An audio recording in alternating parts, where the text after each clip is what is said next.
Ecco, siamo con il sindaco di Concordia Sagittaria, Marco Gerumin, un ricordo di Monsignor Mascherin che è appena scomparso.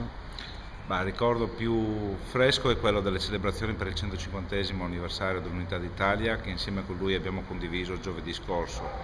Come sempre le sue parole sia durante la messa sia durante la benedizione dei pennoni che sono qua dietro di me non sono state parole di circostanza, sono state parole pensate, parole pesate, come era il suo stile, insomma. Non si esprimeva mai per caso, aveva sempre parole molto importanti e su questo i cittadini di Concordia, insomma, ne davano il merito.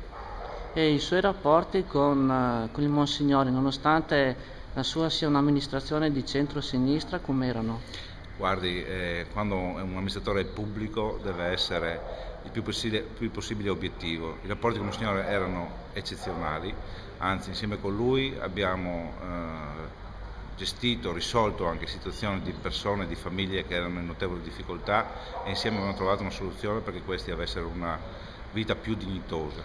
Quindi i rapporti con lui erano ottimi. In questi giorni insieme con lui avevamo preparato anche tutta la cerimonia per il passaggio delle consegne dal Vescovo Sua Eccellenza Ovidio al nuovo Vescovo che sarà consacrato sabato prossimo a Verona.